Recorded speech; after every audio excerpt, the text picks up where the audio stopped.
Bienvenidos a este Hablemos de Yoga. Matías Vargas, bueno, como siempre un placer tenerte. Gracias, muchas gracias, Kake.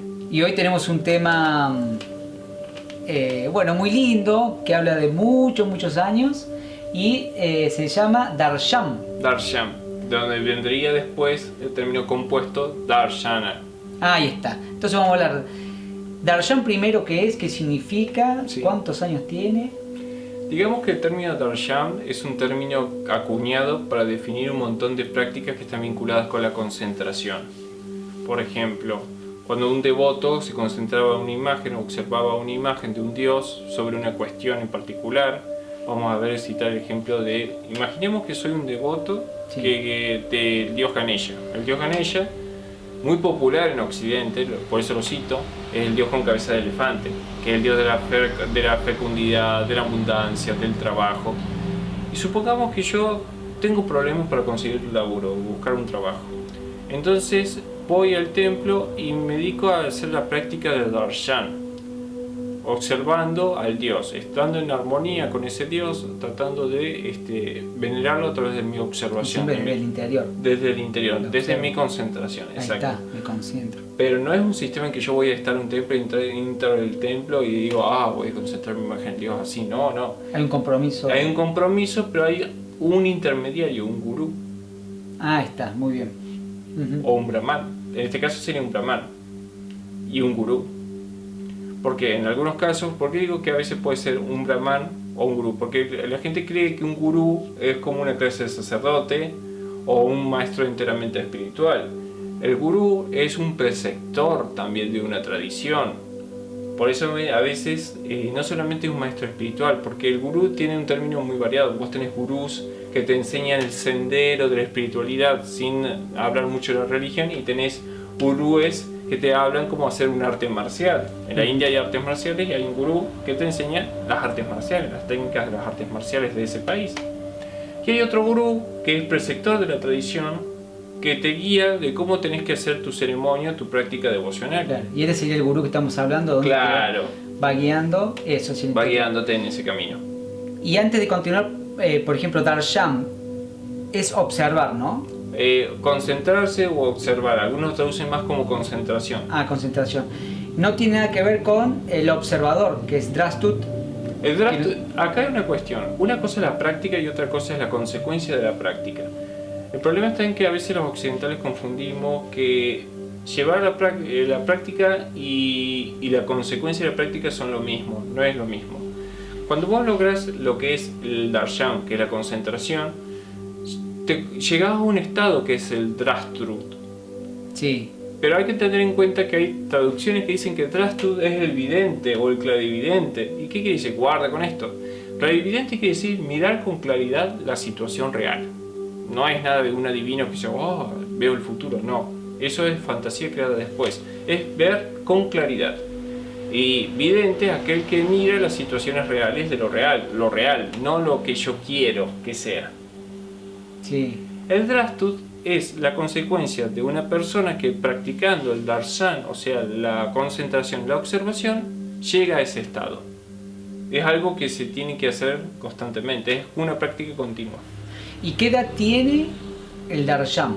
Bueno, ahí está la cuestión, porque no nos olvidemos que muchas de estas tradiciones y prácticas místicas que han sobrevivido se conservaban en forma oral y discipular. Entonces lo que se escribe sobre eso es capaz que es mucho más posterior, claro, a la técnica, entonces se pierde a través del tiempo. O sea que esto puede ser 10.000, 12.000. Puede ser, 15.000. o sería más como 8.000 años, no tanto, porque si no es... Porque son sistemas muy sofisticados, guarda, no son tan antiguos, son más sofisticados. Bien. Y tienen como unas pautas. No es que uno queda así, como ya dije, no es uno, voy al templo y me concentro, no, es algo que lleva como un pequeño protocolo. Bien, y acá podemos estar hablando que es como ya empieza a encenderse una chispa que hoy conocemos como yoga, sino que allá en ese observar, concentrarse, está ya como amasándose en ideas. Claro. Un poquito lo que hoy estamos buscando en el yoga, que es esta búsqueda interna, trascender. Claro, es un proceso que se dio en forma paulatina y que dio unos pasos agigantados con lo que se llamaría el surgimiento de los textos upanísticos, que son los Upanishad. Los Upanishad quiere decir escritos árcanos.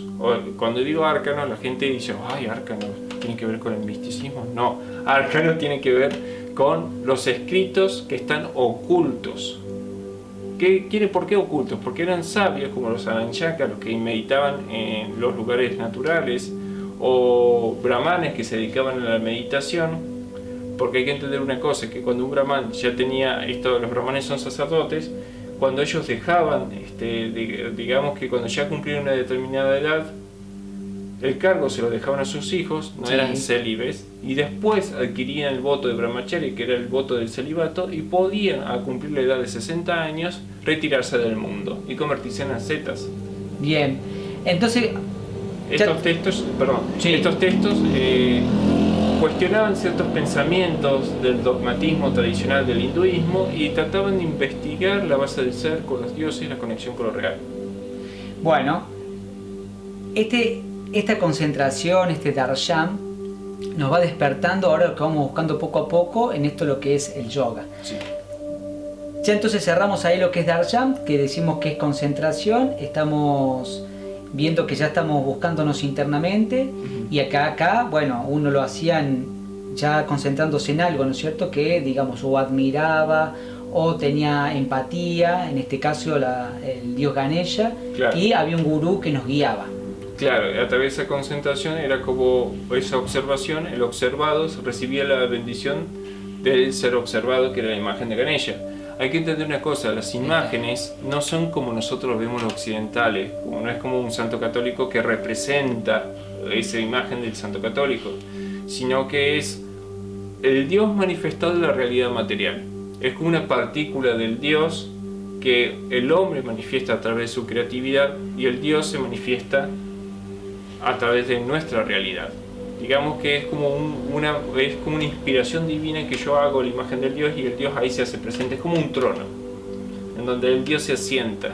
Sí, ¿Por qué tiene muchos brazos? Porque eso es también importante en el darshan, y eso es lo que mucha gente no sabe. Esa característica muy común de los dioses con muchos brazos es que cada brazo es un atributo del Dios, es un área a la que se dedica el Dios. Entonces Ganesha tenía sus atributos, sus 4 bracitos, que cada uno es un atributo que representaba la fecundidad, la autoridad real, el carácter, la fuerza de voluntad para el trabajo. Entonces cuando alguien me guiaba y me explicaba la simbología de Ganesha y yo me concentraba en la imagen del Dios con sus bracitos, con cada uno de sus atributos divinos en cada mano, entonces lograba un estado de bendición y comprensión. Por ejemplo, tengo falta de iniciativa para conseguir trabajo, veo a Ganesha y veo la imagen que tiene él como una chita, entonces digo, no, tengo que ser valiente. ¿Pero cómo logro esa valentía? Con fuerza de voluntad. ¿Entendés? Pero con un gurú que me guíe. Exactamente. Bueno, hay mucho para aprender, pero acá vamos un poco descubriendo, ¿no? Sí. A esto que queremos llegar, de cómo viene el yoga de tantos años, y que lo que estamos hoy nosotros en cualquier sistema o método que decimos que hacemos yoga, es importante saber toda esta historia, de dónde viene. Claro.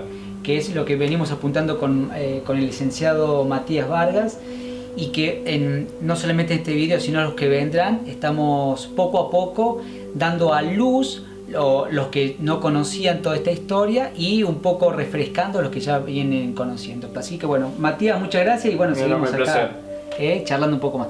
Gracias a ustedes y bueno, seguimos hablando de yoga.